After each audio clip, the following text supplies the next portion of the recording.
Hi everyone and welcome to the Crows Show, brought to you by Farmers Union Iced Coffee. It's a Farmers Union Iced Coffee or it's nothing. Each week we open the doors of the Adelaide Football Club to meet the players, coaches and staff. All up about 150 men and women who are committed to success and enjoyment for Crows members, supporters and sponsors.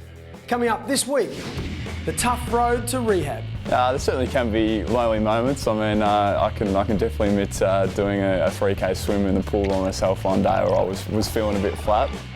We catch up with new CEO Andrew Fagan, now 6 months into the job. So look, we're in good shape for many years to come.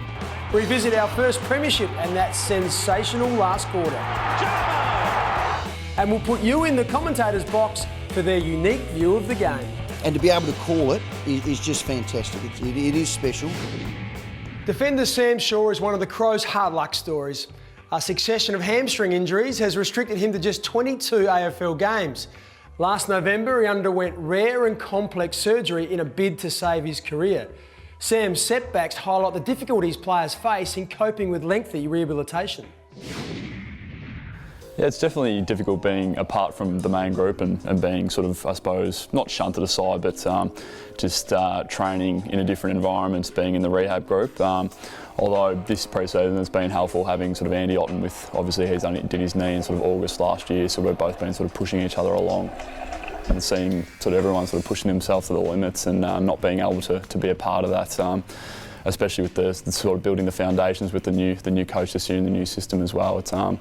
It's frustrating not being able to sort of prove your worth out there. There certainly can be lonely moments. I mean, I can definitely admit doing a 3K swim in the pool on myself one day where I was feeling a bit flat. But no, I mean, everyone in the clubs is really supportive, and obviously everyone goes through this at some period or another. It's very rare for someone to go through their full career without having some sort of significant injury. So about 6 or 7 years ago, before I was in the AFL system, I had what was called a hamstring avulsion, playing local footy, where what happens is the hamstring tendon pulls on where it connects to your pelvic bone, it pulls a bit of the bone away. So when I was 16, I had that screwed back down.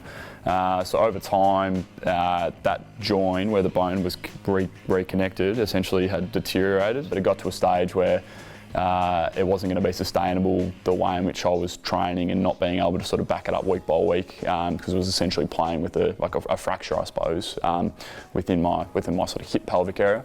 At the end of the season last year, I went up to Sydney and saw a surgeon up there, and essentially what he did was it's about a 5 centimetre piece of bone which he sort of cut away, and that was where my hamstring tendon was connected to. So they cut the tendon off that bit of bone as well and reattached that to the rest of the pelvis. So it was a pretty significant surgery. So far, getting very close to sort of doing some training back with the main group, and hopefully be sort of back within about a month's time, playing at the state league level and getting a bit of match fitness through there. Number 34, Sam Shaw. My goals have never wavered at any point in any time, and I'm fully committed to getting back 100% and playing AFL. Let's hope we see Sam later this year. After the break, one of the Crows' favourites talks about his premiership-winning heroics. And the voices that bring us the game each week will take you behind the microphones.